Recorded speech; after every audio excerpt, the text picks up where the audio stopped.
I have to say, honestly, I am, this has exceeded my expectations. There's so many things that I wanted to elaborate on that the other speakers have definitely shared. You know, Shira, I was like, yay, Dr. Flora, yay, Tony, Sean, everybody, Kitty, Cannabis Cutie, everybody was like beyond anything that I could have anticipated. So I will begin by sharing my screen. So just a little bit about who I am. My name is, and it's so funny, Rich is Nuria Saffron. And also it's Chef Keedy. I want to call him Katie too because of the way that it's spelled, but it's Keedy. So I'm Nuria Saffron, and I'm a sustainable lifestyle consultant with Sacred and Juicy. And I'm also a juicing and superfood enthusiast. I host a number of different classes online. So those classes could be anything related to doing a goddess detox. I actually have a detox that's coming up, and a program that's called Bliss Life 101, and that's blisslife101.eventbrite.com. And because of the times, I recognize that, you know, there's so many people who are suffering. And just because the people on this panel may be looking fantastic and have all these amazing things to share, there are a lot of people that are suffering right now. So I want to be able to offer the skills and the gifts that I have to the community in a way that is helpful for them, and in a way that's accessible and affordable. So that program is actually going to begin on Friday. So I would love to see your smiling faces and your powerful energy there with me for that event. Just to move into Canna Sensuals, you know, just like Shira was sharing, you know, I have like over 20 some years of experience, and I could talk about this for probably the next 3 or 4 hours. So I will do my best to consolidate everything into a very concise manner. And I'm going to set my clock right now for 10 minutes so that I can honor the time. I'll set it for 7.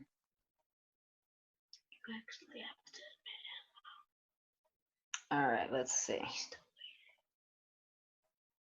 That way I can be aware of the time. Okay, so this is actually an image that I love, and it resonates with me on a very level, because when we talk about sensuality and when we talk about the activation of our energy centers in the body, and we talk about sexuality, it goes way beyond just the physical engagement and the mutual enjoyment of sensuality and sexuality. There's a quote by one of my favorite people, as she talks about the power of the orgasm. And Barbara Marciniak says, the orgasm has been distorted from its original purpose. Your body has forgotten the cosmic orgasm of which it is capable, because society has taught you for thousands and thousands of years that sexuality is bad. You've been taught this in order for you to be controlled. Hello, what's happening now?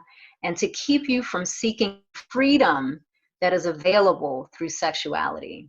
Sexuality connects you with a frequency of ecstasy, which connects you back to your divine source and to information. So yes, I'll ring the bell. I see you, Dr. Flora. You're a part of the goddess gang. You know, all the wild women respond when that quote goes up. So one thing that I'm going to ask us to do right now is to just get still. You know, this celebration has been going on for several minutes. And yes, light your candle. Thank you so much for that reminder. I have some things here that I'm going to light also. So I have some black sage. I like that. It's very, very powerful healer. I know we're familiar with sage, but black sage I've found is super powerful. Transforms the energy within seconds. I've used that with clients and left just a little small piece. And they're like, what is this stuff that you left over here? So I will just open up the space and just give thanks to our guides and our guides of light, our ancestors of light, our contemporaries, those who have come before us, who have really paved the way, that we're really honoring up this path of sacred and divine connection. And even though we have this social distancing that has been placed upon us, we understand and we recognize that that's all an illusion, that we are powerful creative beings, energetic beings who can tap into one another and hug and heal and touch and connect. And that's precisely what we've been doing today. So I just give thanks for this space. And I just ask that if we just sit quietly for just a second, we're going to do some fire breaths, because fire breaths are really good for energizing the body. They're also good for grounding you, and it helps to strengthen your immune system, which is something that we need right now based upon these pathogens that are flying around in the environment. So with the fire breath, what we're going to do is, when you begin the process, you want to, when you inhale, it's a forceful inhale through the nostrils, and that simultaneously as you inhale forcefully through the nostrils, your midsection is expanding. So your core is going out, your stomach is ballooning out. And we're just going to do that. And we do that kind of in frequent, rapid succession. So this is what your fire breath is. This is kind of the pace. Okay. So we're just going to do that. And we're going to start with, let's just do 25 fire breaths. Okay. And we'll do 4 cycles of that. So we'll just kind of rev it up to 100. So in between each cycle of 25, we're going to take 3 deep inhalations and exhalations. And you don't have to worry about trying to pace yourself or figure, is she breathing in or out? Just do your own thing. All right, let's get started.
Thank you so much.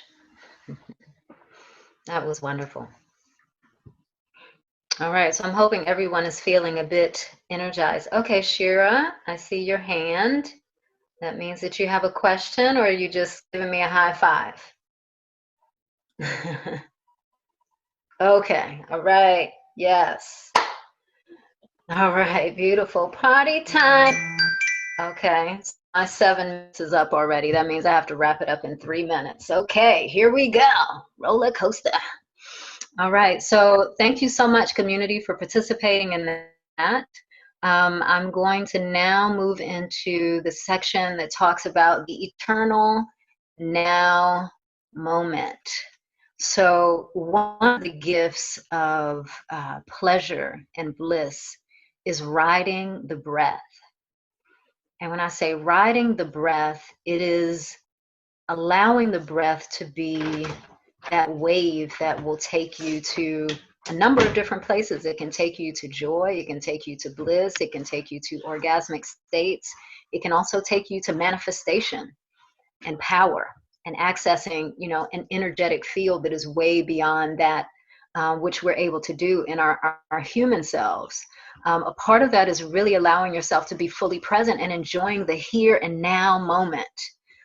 It's essential because all magic is there. All healing is in the present moment. When we're able to just simply be present with one another, we can access states of just really powerful connection, which is what we really need right now. We need to acknowledge our loved ones, and be able to be the church to those who are suffering and those who are hurting. And the holistic, I'm loving that the holistic community is uniting and coming together now. And so many of us are sharing our gifts and our sacred work. By freeing ourselves into the breath and releasing our addictions of the physical body, that takes us from, when we look at the energetic centers, that takes us from functioning from that sacral chakra. When we talk about the reproductive area and our womb center, and the brothers talk about their prostate and all of these different things that resonate right there in that second chakra. When we are able to be fully present in the now time moment, we shift our sexual and sensual awareness from that second chakra up to the sixth and the seventh chakra, right? So we're talking about releasing our addictions from that second chakra and being able to understand that joy and that bliss and that pleasure that we're experiencing is something that can happen in every single moment. It's not just, when there's a blissful moment in the bedroom or there's intimacy with a partner. It's about allowing that same blissful energy to just inundate every moment of your day. It's like everything becomes blissful. You know what I'm saying? I'm having a juicy and delicious berry, or I'm really enjoying just that little, after I make my tea and I put honey in my tea, when I just lick the spoon, just that little blissful, pleasurable taste of honey on the tip of my tongue. And really just honoring every moment as sacred and understanding that we expand way beyond this physical vehicle that we have. Just a little bit about my story as it relates to cannabis is I actually dealt with depression for a number of years. And I had found that, there were so many opportunities where I could have been on medication so many times. My therapist says, oh, well, you may want to try this. And I said, okay, well, what can we try first? She says, okay, well, let's start with exercise. Because she knew that I was not going to, over time, she just said that she can keep handing me the memo, but I'm not going to sign on. So starting with exercise is a great way. Physical movement is a great way to really tap into the joy and the bliss, because you then begin to release those endorphins, which are fueling the body and keeping you in this state of joyful well-being. So right now, even if you can't get to the gym, I can't get to the gym. I can't do steam and sauna and weightlifting and all of that right now, but I am taking myself out in nature. I'm going out in nature. Like, this is my home right here. This is where I live. That path, that wooded path, going out on that wooded path, I've gotten so many messages about what's next, and when I come out after forest bathing, I am just fueled and energized, and then I can really move powerfully into, whatever it is that I need to do for the day. And all of my messages are received there, all of our guides, everything that's sacred is in nature. The healing is there. We just have to get out into it and activate that, earthing, taking off your shoes, allowing those ions to come up through the feet so that you can really stand in a place of groundedness and healing, has been very powerful. So cannabis for me was one of the gateway